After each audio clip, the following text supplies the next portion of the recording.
नमस्ते, मैं हूं दिग्विजय सिंह और आप देख रहे हैं न्यूज पथ।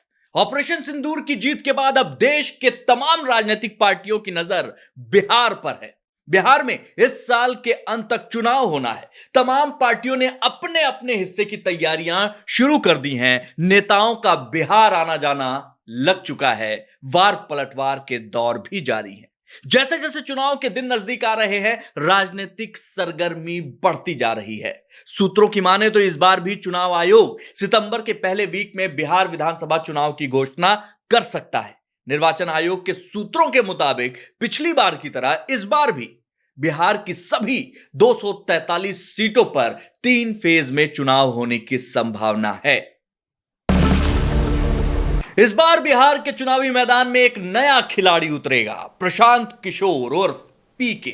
ये वही पीके हैं जिन्होंने कभी कांग्रेस तो कभी बीजेपी की नैया पार लगाने का काम बखूबी किया था, लेकिन अब वो इन सभी के पार्टियों को किनारे करते हुए अपनी पार्टी जन सुराज के साथ खड़े हैं। सबके मन में एक ही सवाल है कि पीके अपनी पार्टी का टिकट किस आधार पर और किन किन को देंगे।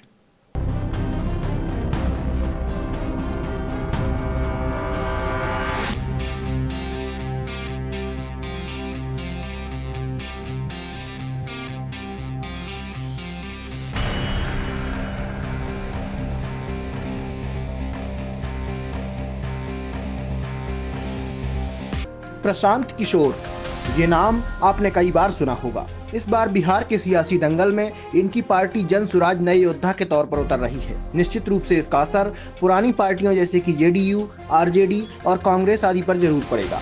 अब जबकि चुनाव नजदीक आ चुके हैं तो सबके मन में ये सवाल है कि आखिर प्रशांत किशोर टिकट किस किस को देंगे और किस आधार पर देंगे। इसके लिए केंद्रीय चुनाव समिति के संयोजक RN सिंह ने बताया कि आवेदकों का मूल्यांकन 3 स्तरों पर किया जाएगा, जिसमें पार्टी ने मूल्यांकन के 10 मापदंड तय किए हैं। पहले स्तर पर हर विधानसभा में जनसुराज से जुड़े स्थानीय लोग, पदाधिकारी और विधानसभा प्रभारी समिति मूल्यांकन करेगी, जबकि दूसरे स्तर पर जिला संगठन और अनुमंडल अधिकारी निर्धारित मापदंडों पर मूल्यांकन करेंगे। वहीं तीसरे स्तर पर 11 सदस्यीय केंद्रीय चुनाव समिति जिला समिति के जरिए दी गई अनुशंसा का मूल्यांकन कर अपनी अनुशंसा पार्टी के शीर्ष नेतृत्व को सौंपेगी। मिली जानकारी के अनुसार केंद्रीय चुनाव समिति की अनुशंसा में किसी भी प्रकार का संशोधन करने का अधिकार केवल राज्य की कोर समिति को होगा। यदि किसी समिति में किसी भी चरण का सदस्य स्वयं आवेदक हो तो उसे अपने जिले की किसी भी समीक्षा बैठक में भाग लेने की अनुमति नहीं होगी। आपको बता दें कि पीके की पार्टी जनसुराज का मुख्य एजेंडा बिहार में व्यापक सुधार और विकास पर केंद्रित है, जिसमें शिक्षा, आर्थिक नीतियां और सामाजिक मुद्दे मुख्य हैं। पार्टी का सबसे बड़ा एजेंडा बिहार की शिक्षा व्यवस्था को विश्व स्तरीय बनाना है।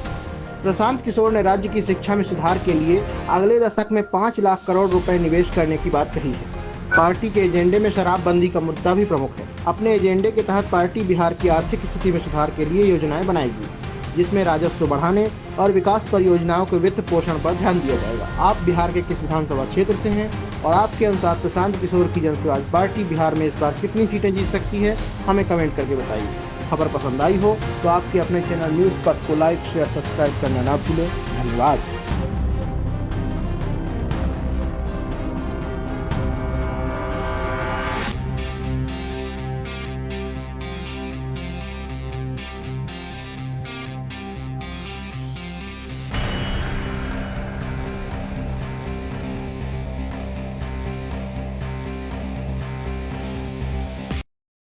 बिहार में विधानसभा चुनाव को लेकर सबकी अपनी अपनी महत्वाकांक्षाएं हैं, चाहे वो प्रशांत किशोर हो, तेजस्वी यादव हो, सम्राट चौधरी हो, नीतीश कुमार हो या फिर चिराग पासवान।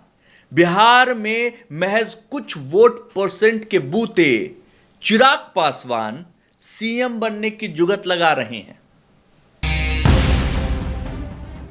बिहार विधानसभा चुनाव को लेकर धीरे धीरे माहौल बनने लगा है। बिहार में इसी साल सितंबर-अक्टूबर में विधानसभा चुनाव होना है, जिसके लिए सभी राजनीतिक दल और उसके नेता अपनी अपनी तैयारी शुरू कर चुके हैं। इसी बीच सोमवार को लोक जनशक्ति पार्टी रामविलास के अध्यक्ष और केंद्रीय मंत्री चिराग पासवान ने बिहार की राजनीति में सक्रिय होने का फिर से संकेत दे दिया है। चिराग पासवान ने कहा कि पार्टी अगर चाहेगी तो मैं विधानसभा का चुनाव लड़ने को तैयार हूँ। मैं ज्यादा दिनों तक केंद्र की राजनीति में नहीं रहूंगा।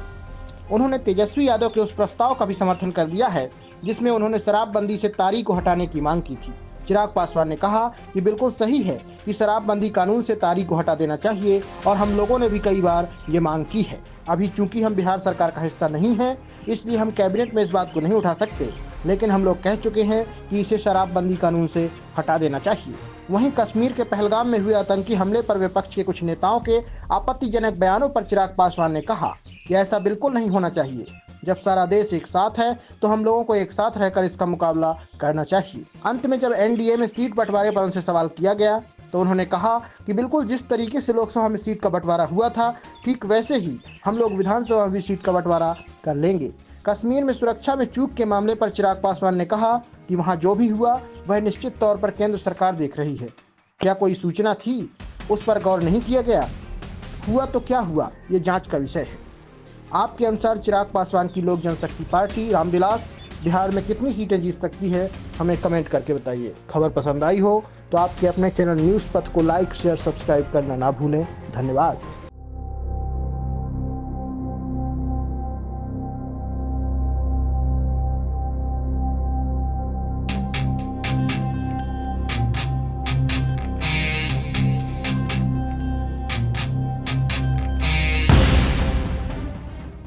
उधर बिहार चुनाव से पहले तेजस्वी यादव भी फुल मूड में नजर आ रहे हैं।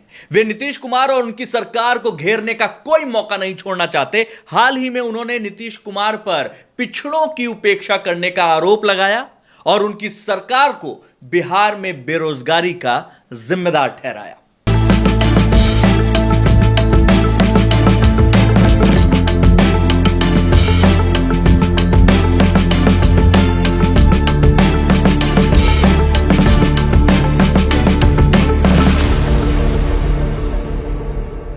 बिहार में विधानसभा चुनाव की घड़ी नजदीक आते ही राजनीतिक दल और उनके नेता तमाम दांवपेच आजमा रहे हैं। जेडीयू हो या आरजेडी, कांग्रेस हो या जनसुराज, सभी एक ही कोशिश में लगे हुए हैं कि कैसे विरोधी को पटखनी देकर विजय का ताज लपक लिया जाए। नेताओं के दल बदल का सिलसिला भी बदस्तूर जारी है।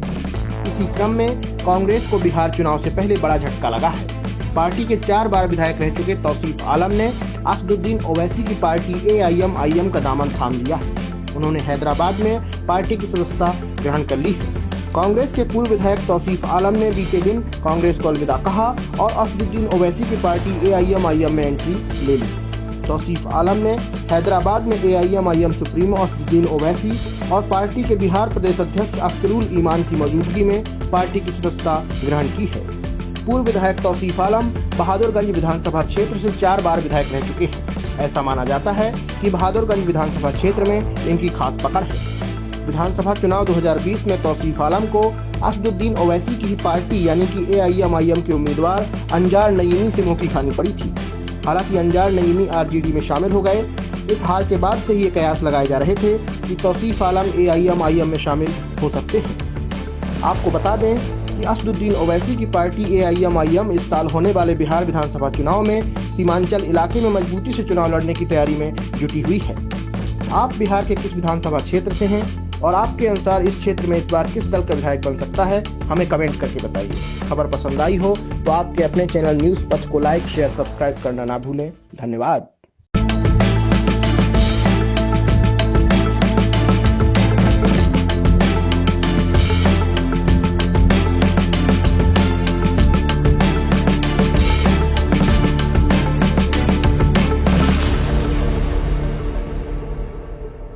बिहार सरकार में साझेदार उपेंद्र कुशवाहा ने भी विधानसभा चुनाव से पहले सरकार को चेतावनी दे दी। उन्होंने सरकार को आगाह किया, यदि टिकट बंटवारे में पिछली बार की गलतियां दोहराई गई तो इसका खमियाजा सीटों की हार के रूप में भुगतना पड़ेगा। उपेंद्र कुशवाहा भी इस बार बिहार में कुछ बड़ा पाने की फिराक में लगे हुए हैं।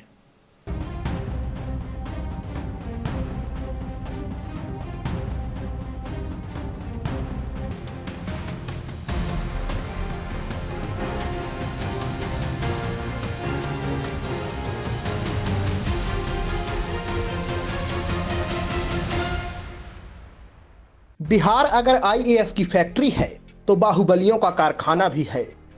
बिहार की धरती कभी बाहुबलियों से खाली नहीं हुई। समय समय पर अलग अलग बाहुबली आए और सब कुछ हिला कर रख दिया। यही वजह है कि बिहार में बाहुबलियों का रौब आज भी चलता है। हालांकि वो अब अलग बात है कि बाहुबली समय के साथ सत्ता के गलियारों में पहुंच गए और खादी पहनना शुरू कर दिया। इस विधानसभा चुनाव में भी बाहुबली चुनाव मैदान में जरूर उतरेंगे।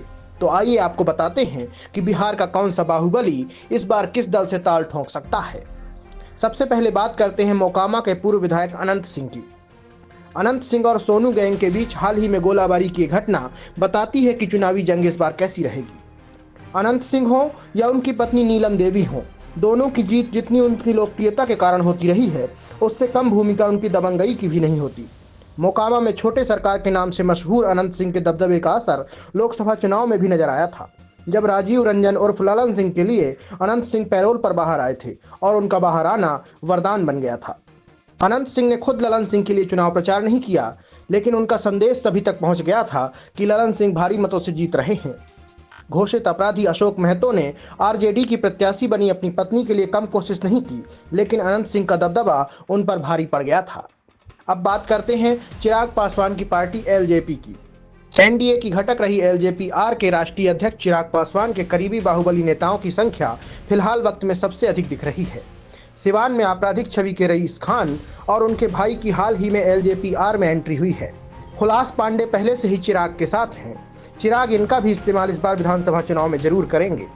भाजपा और जेडीयू की तरह एलजेपी आर भी इस बार बाहुबलियों पर दांव लगाने से पीछे नहीं रहना चाहती। बात करें भाजपा की, तो भाजपा भले अलग अंदाज की पार्टी होने का दावा करे, पर बिहार में उसकी छवि भी दूसरे दलों से अलग नहीं है। बाहुबली सुनील पांडे अपने बेटे विशाल प्रशांत के लिए फिर जोर लगाएंगे। उपचुनाव में विशाल प्रशांत तरारी सीट से भाजपा के टिकट पर विधायक बने हैं। बाहुबली रहे स्वर्गीय ब्रिज बिहारी प्रसाद की पत्नी रामा देवी भाजपा की पूर्व सांसद हैं। 2024 लोकसभा चुनाव में भाजपा ने उन्हें टिकट नहीं दिया था। यह तय माना जा रहा है कि भाजपा उन्हें भी इस बार असेंबली चुनाव में जरूर कैंडिडेट बनाएगी। अब बात करते हैं जेडीयू की। हालांकि जेडीयू के राष्ट्रीय अध्यक्ष और बिहार के सीएम नीतीश कुमार बाहुबलियों के खिलाफ रहे हैं। बाहुबलियों पर नकेल कसने के कारण ही 2005 से 2010 के कार्यकाल में उनकी छवि सुशासन बाबू की बनी थी, पर अब नीतीश को भी बाहुबलियों से कोई परहेज नहीं है। अनंत सिंह की रिहाई के बाद नीतीश उनके घर भी गए थे। अनंत सिंह की पत्नी नीलम देवी ने संकट में पाला बदलकर नीतीश का साथ दिया था। आनंद मोहन की रिहाई का रास्ता भी नीतीश कुमार ने ही प्रशस्त किया था। उनके बेटे चेतन आनंद ने भी आड़े समय में नीलम देवी की तरह ही आरजेडी से अलग होकर नीतीश का साथ दिया था। इस बार तो जेडीयू में राजन तिवारी को भी टिकट देने की तैयारी हो रही है। अब अंत में बात करते हैं लालू यादव की पार्टी आरजेडी की। सीएम का ख्वाब देख रहे तेजस्वी यादव भी बाहुबलियों पर दांव लगाने की तैयारी में किसी से कमतर नहीं रहना चाहते। आरजेडी के स्तंभों में रहे पूर्व सांसद शहाबुद्दीन के रूठे परिवार को तेजस्वी यादव ने मना लिया है। शहाबुद्दीन की पत्नी हेना शहाब और बेटे ओसामा शहाब ने आरजेडी को फिर से ज्वाइन कर लिया है। मुंगेर से आरजेडी के टिकट पर सांसदी का चुनाव लड़ चुकी कुख्यात अपराधी अशोक महतो की पत्नी भी असेंबली चुनाव में ताल ठोकने को तैयार है। पशुपति पारस के जरिए सूरज भान से आरजेडी इस बार भाजपा नेता और डिप्टी सीएम विजय कुमार सिन्हा को सबक सिखाने की तैयारी में है। बाहुबलियों में शुमार रहे पूर्णिया के निर्दलीय सांसद पप्पू यादव भी अपने बेटे के लिए ताल ठोक सकते हैं। हालांकि वे इसके लिए कभी कांग्रेस के करीब होने की कोशिश करते दिख रहे हैं, तो हाल ही में नीतीश कुमार से उनकी मुलाकात भी ये संकेत दे रही है कि असेंबली चुनाव में वे भी अपनी भूमिका निभाएंगे। अब देखना ये होगा कि बिहार के ये बाहुबली यदि मैदान में उतरते हैं तो किस दल को कितना फायदा पहुंचा पाएंगे। फिलहाल आप बिहार के किस विधानसभा क्षेत्र से हैं और आपके अनुसार आपके क्षेत्र में इस बार किस दल का विधायक बन सकता है, हमें कमेंट करके बताइए। खबर पसंद आई हो तो आपके अपने चैनल न्यूज़ पथ को लाइक, शेयर, सब्सक्राइब करना ना भूलें। धन्यवाद।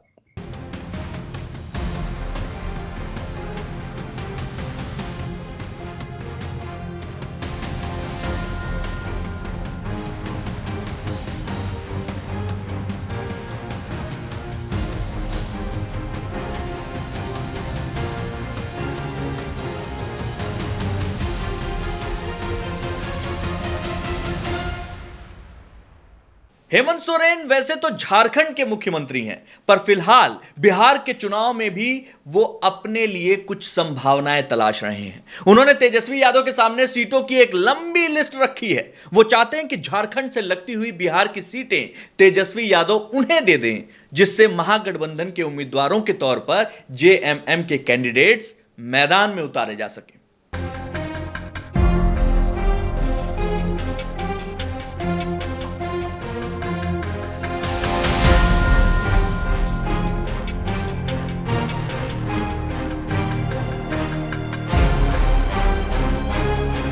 बिहार के विधानसभा चुनाव में तमाम राजनीतिक दल अपना पूरा दमखम लगा रहे हैं। बिहार में हर किसी को संभावना नजर आ रही है। शायद यही वजह है कि बिहार से बाहर की पार्टियां भी इस चुनाव में अपने कैंडिडेट्स उतारने की योजना बना रही हैं। तेजस्वी यादव की आरजेडी हो या नीतीश कुमार की जेडीयू, चिराग पासवान की एलजेपी हो या प्रशांत किशोर की जनसुराज, कांग्रेस हो या भारतीय जनता पार्टी, सब एक ही कोशिश में है कि कैसे अपना सीएम बनाया जाए। लेकिन इसी बीच महागठबंधन खेमे में सीट बंटवारे को लेकर फिर से नया पेच फंसता नजर आ रहा है। पटना में महागठबंधन की 2 बैठकों से नदारद झारखंड मुक्ति मोर्चा ने अपने लिए सीटों की डिमांड कर दी है। जेएमएम ने बिहार चुनाव के लिए महागठबंधन में 12 सीटों की डिमांड की है। पार्टी ने अपनी सीटों की डिमांड आरजेडी के सामने रख दी है। जेएमएम ने झारखंड विधानसभा चुनाव में आरजेडी को सम्मानजनक सीटें दी थी। यही वजह थी कि हेमंत सोरेन की अगुवाई में वहां सरकार रिपीट हुई। जेएमएम का कहना है कि उनकी पार्टी के पास सीएम हेमंत सोरेन जैसा विश्वसनीय चेहरा है, इसलिए बिहार चुनाव में उन्हें भी सम्मानजनक सीटें मिलनी चाहिए। जेएमएम ने बिहार चुनाव में झारखंड सीमा से लगने वाली सीटों पर अपनी दावेदारी की है। हालांकि जेएमएम की डिमांड पर आरजेडी ज्यादा परेशान नहीं है। आरजेडी का कहना है कि बिहार विधानसभा में जितनी सीटें हैं उसे देखते हुए सीट बंटवारे में कोई दिक्कत नहीं है। फिलहाल आपके अनुसार इस बार बिहार में कौन सीएम बन सकता है, हमें कमेंट करके बताइए। खबर पसंद आई हो तो आपके अपने चैनल न्यूज़ पथ को लाइक, शेयर, सब्सक्राइब करना ना भूलें। धन्यवाद।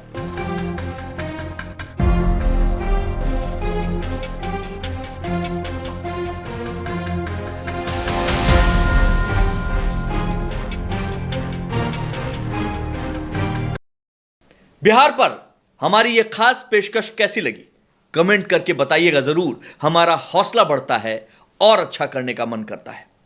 जय हिंद।